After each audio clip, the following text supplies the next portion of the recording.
তো শুভ সকাল সবাইকে। তো অনেকদিন পর আমি জমি বাড়িতে আসলাম সকালবেলা, কারণ সময় হয়ে উঠতেছিল না কাজের ব্যস্ততার কারণে।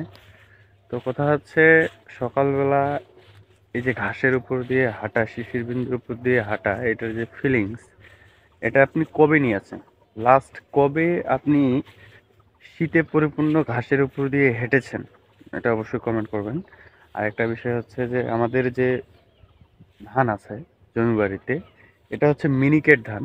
হুম, এই ধানটা হচ্ছে পেকে যাচ্ছে, আমি যদি দেখাই। হুম, এটা হচ্ছে এই অবস্থায় আছে আর কি। এটার আহ, মনে করেন যে এক সপ্তাহ এক সপ্তাহের মধ্যেই হচ্ছে কাটতে হবে, মানে 7 দিনের মধ্যেই এই ধানটা কাটতে হবে, কারণ এটা হচ্ছে পাক কালার চলে আসে, পাকা শুরু করে দিয়েছে অলরেডি। আমরা যদি দেখি, এই যে কিছু অংশ পেকে গেছে আর কিছু অংশ আছে, তার মানে এটা বেশি দিন যাবে না। হ্যাঁ, এটা হচ্ছে মিনিকেট ধান। আর একটা বিষয় আমি যদি বলি, সেটা হচ্ছে যে কৃষকের আসলে সার্থকতা কোথায়? হুম, এরা শুধু কিন্তু নিজের চিন্তা করে না, এরা অন্যেরও চিন্তা করে। এই যে ধানটা উৎপন্ন হবে, হুম, এটা অনেক মানুষের কি খাদ্যের জোগানের কাজ করবে। ঠিক আছে, তার জন্য আমি একটা বিষয় বলি যে সব সময়, যে কৃষকদেরকে রেসপেক্ট করতে হবে, সম্মান করতে হবে। হ্যাঁ, তাদের জন্য কিন্তু, মানে কৃষক বলতে কৃষকের মধ্যে যারা পড়ে সবাই, শুধু ইন্ডিভিজুয়ালি একজন নয়, সবাইকে আমাদের কি করতে হবে? সম্মান করতে হবে।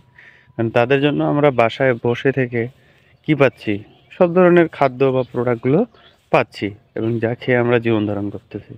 তো যাই হোক, এই এবার আশা অনুরূপ ফল পাবো কিনা দেখা যাক। ধানটা আগে কাটি, তারপরে তো আশা করতেছি 40 মনের মতো তো আসার কথা। হুম, এখন কথা হচ্ছে, অনেকেই বলবেন যে 40 মন কিভাবে আসে 1 বিঘা মাটিতে?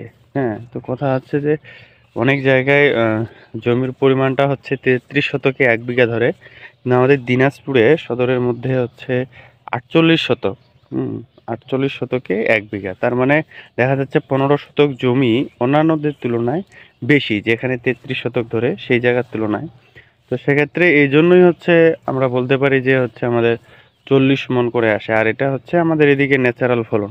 যারা 40 মন ফলাইতে পারে না, তাদেরকে কৃষকের মধ্যে নাকি ধরা যায় না, এরকম বিষয়টা আর কি, যদি পরিচর্যাটা ভালোভাবে না হয়। তো এই ছিল সকালে আজকে ধান ক্ষেত। আর ধানটা কাটার সময় অবশ্যই একটা ভিডিও বানাবো, কতটুক ধান হইলো।